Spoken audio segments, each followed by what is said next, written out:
Hey gang, today we are talking about the Voodoo Labs guitar preamp. Not really the most creative name.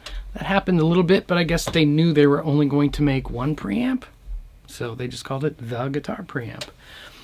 Voodoo Labs came on the scene as kind of cool kids at a time when octave fuzzes and tremolos were kind of just transitioning into being cool. These guys were bringing like some great kind of boutique-ish pedals.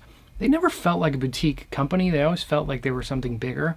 I don't know if they were or not, but they brought, like, to this day, they make my favorite tremolo pedal.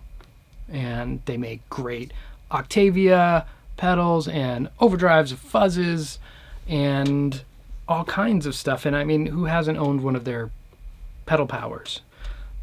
They're just like good company. Really cool stuff, bringing interesting things to the people. But getting back to the guitar preamp, it showed up a little late in the preamp game. All of the big boys had already established their big 2-rack things, and the ADAs had come and almost gone by this point.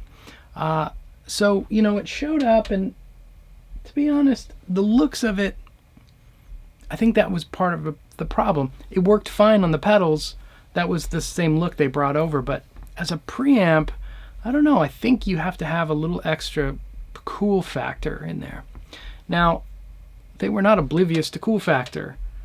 They went and they got Reinhold Bogner to design this preamp. The Reinhold Bogner, yes. This is the sleeper secret Bogner preamp. Now, of course, we know Bogner from ecstasy heads and Uberschalls and amazing fashion sense. But on the preamp side, he had originally came out with the Giant, and then he came out with the Bogner Fish, and then he had the Hafler Triple Giant, and then the Voodoo Labs, and there's one other sort of secret Bogner preamp in there too, which I'll tell you another day. But Bogner designed this, and I think it's really good.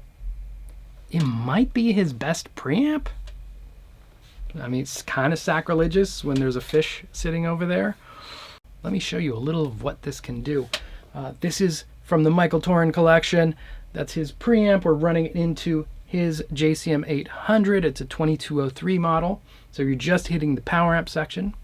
Presence is at 4, master's at 4. It's going into the Fryette power station. And then from there, it's going direct into the computer where it's hitting the 2 Notes Wall of Sound plugin, and it's using one of my big hairy cabs, the same one I've been using anytime I use a big hairy cab, which is my favorite IR. I hope you guys like it. And let's listen. All right, so that keyboard tune off the top was on the yellow channel, but let me just start you on the green channel. Green is for clean. So we get...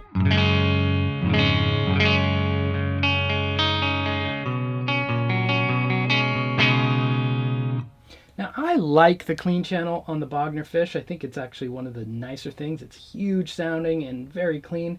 This clean channel, I don't think I love so much. It's a little meh. It's just clean. It's like...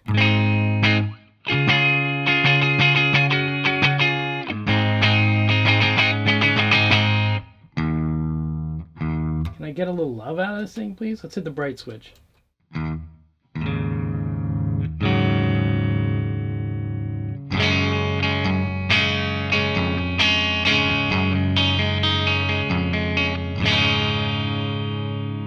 mean, that's a little better.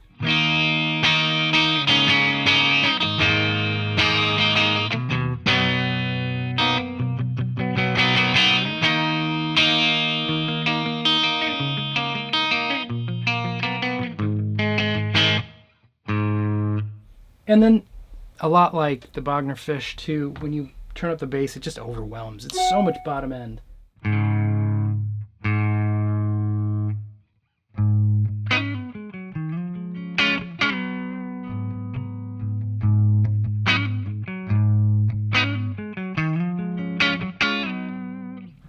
There's a punch button, which makes it, it's like a big lift at maybe like 100 hertz.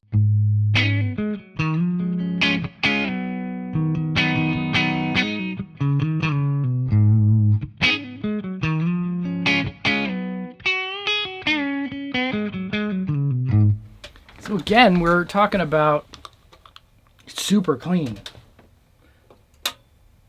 This is all the way. It's still clean. It's just icky. I mean, it's a little furry.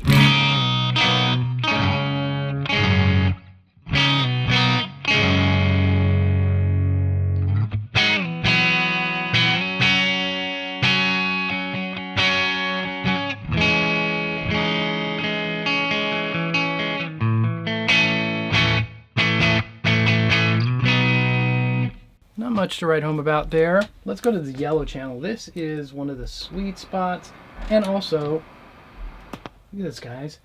They put channel select on the front panel. Of course they did, because that's what smart people do. Thank you. Anyway, getting back to guitar.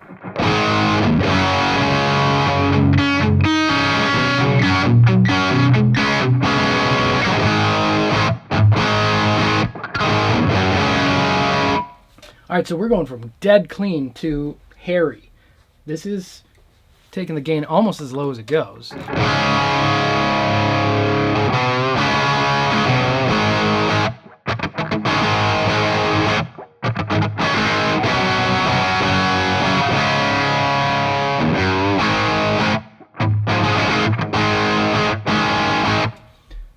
Yeah. More bottom. Let's see what happens when we crank the mids up here. You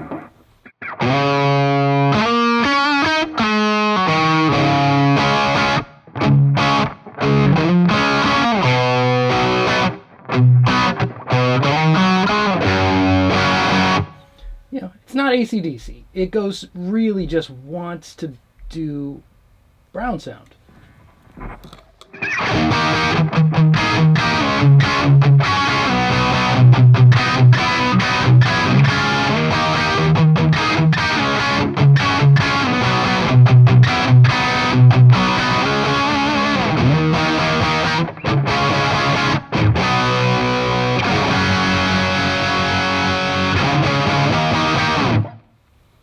There's a shift knob, which you might be able to hear it scooped out the mid.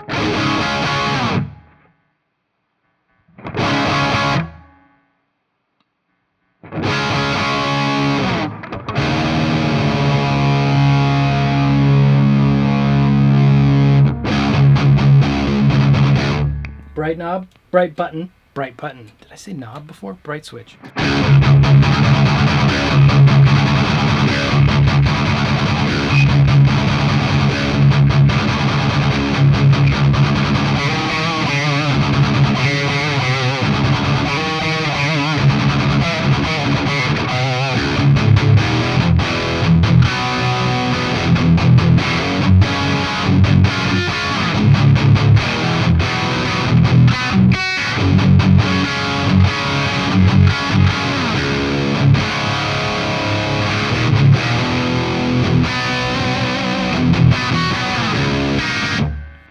A lot of gain on channel 2.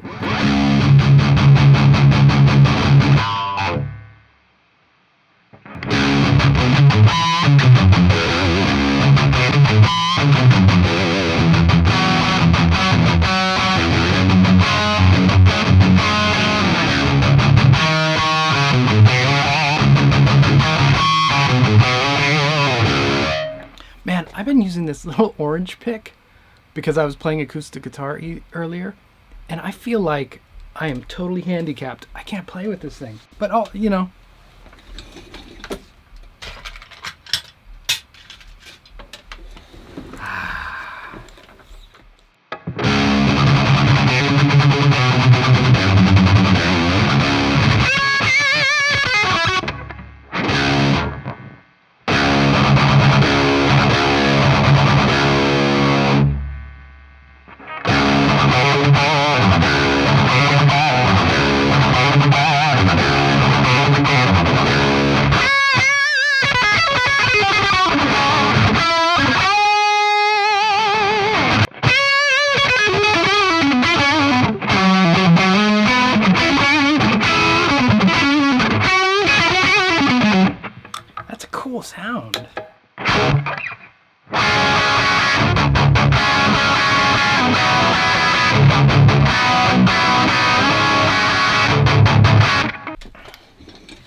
Channel 3 red is balls out blistering. Why did that just slow down? Channel 3 red is balls out blistering.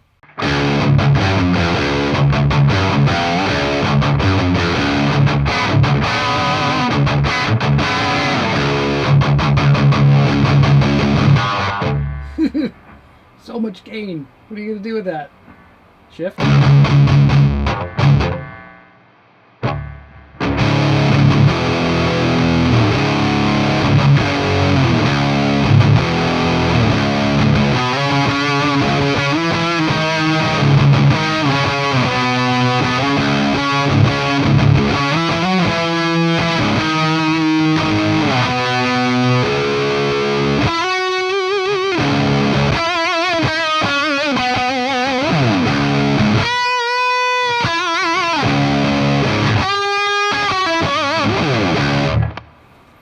A time in the 90s that Billy Corgan complained that amps didn't have enough gain. Maybe that's what they did. He just put all the gain in this.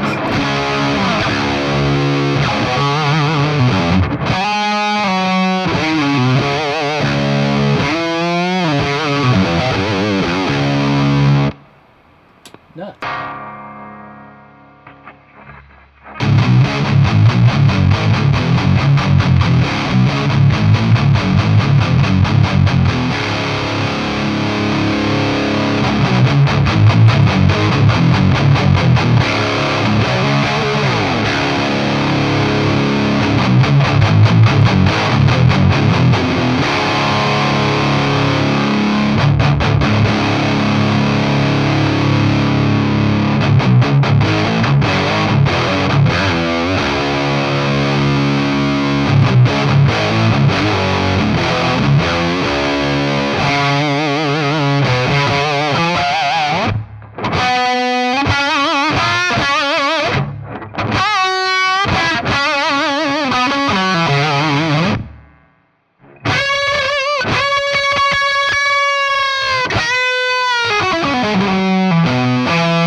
One of the cool things about this preamp is that it has a built-in cab simulated output, so it's not on the main outputs, it's separate, which is kind of cool. This is without it.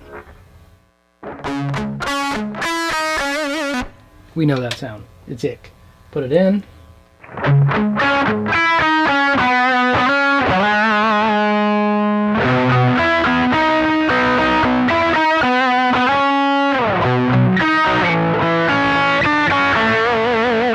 So, you know, it's not an IR. It's not mind-blowing. Can I make it sound better with maybe some reverb and stuff?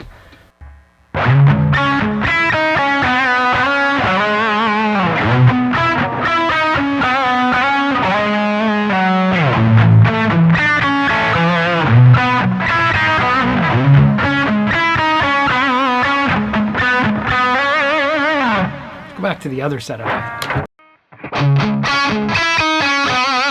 Oh, now that's super bright.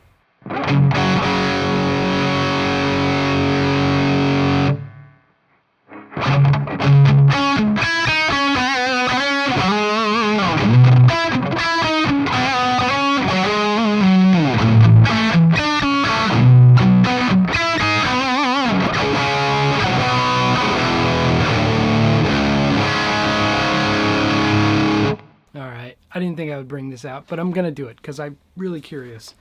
Now here's the fish, the brown channel.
good, right? And is it just my bias that I think the fish kind of feels a little more alive, lively? I don't know. I know I only showed the brown channel. I'll show more in another video. So, but thank you for watching. Please like and subscribe and be well. See you now.